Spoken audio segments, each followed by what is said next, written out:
he'd spoken to on the phone had specified this meeting place, but Eddie seemed more frightened of the area than he was. "Is he all right?" Nick shrugged. "Don't mind him. Somebody put him in the hospital." "Ba, ba, ba," Eddie stammered, almost involuntarily. Nick spun and clapped his hand over Eddie's mouth. "Don't say it! We don't say that word!" "Don't say what?" Carlo asked. "Don't mind him. He hallucinates." Nick gripped Eddie's scratchy face more tightly. "Now shut up! Shut up!" The smaller man squirmed, but went silent. But as soon as Nick released him and faced Carlo, Eddie blurted out, "Batman!" "Where?" Nick said, just as jumpy. Realizing no one was about, he let out a deep breath. Carlo looked from one punk to the other. "What, you met Batman? For real?" Nick calmed down. "Yeah, attacked us both. Cops tried to get us on armed robbery, but they couldn't hold us."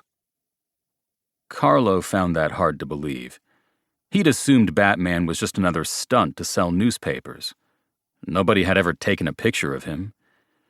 But it didn't matter. Carlo looked down at the gym bag. He reached toward it. "Is that it? I need it bad." Nick waved him off. "Hold on. Gonna need to see some cash here." Carlo started to go for his wallet, only to flinch. "I'm not sure." "Relax," Nick said. "We ain't gonna steal your money.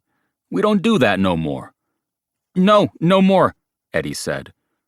"We're honest He spent another 10 seconds on the word businessmen, long enough to drive Nick to distraction.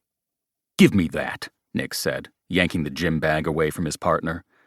He pivoted toward a garbage can that still had its lid. That served as a makeshift counter as he unzipped the bag. "Take a look at the merch. But if you say no, we've got a dozen other buyers." Carlo stepped over and looked inside. He couldn't believe it. "This is the good stuff?" "You bet."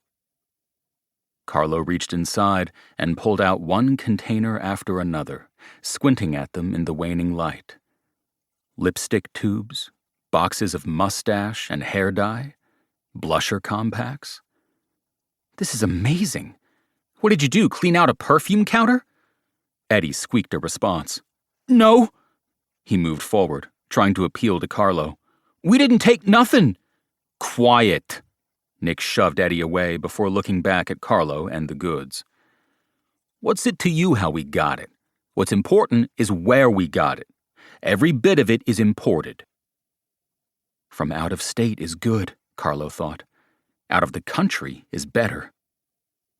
1 week ago, a crazed character called the Joker had started tainting consumer products with something bad. Smylex, he'd called it. And it did things to people. Carlo didn't understand how it worked. He was years past his last science class, and he did lousy in those anyway. Whatever it was caused seizures accompanied by uncontrollable laughter before freezing facial muscles into a smiling rictus at the moment of death.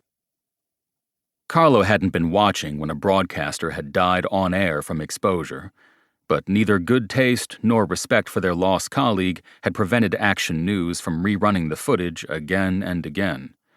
It had sent Gothamites into a full-fledged panic.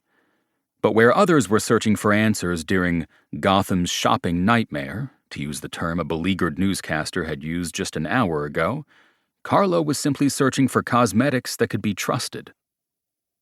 And he wasn't sure about these. He looked at one item after another. A lot of it was unlabeled. "Safe stuff's impossible to get. How did you—" "We got it from a guy who knows a guy," Nick replied. "Dude said he had a truck in from Central City." That was reasonably far away, Carlo thought. "Selling makeup isn't illegal. Why did you ask if I was a cop?" "Again with the questions." Nick yanked the bag back and closed it. Eddie piped up. "It's not stolen. Don't tell the bat." Nick whipped off his cap and struck Eddie with it. "I told you to stop saying that." He put his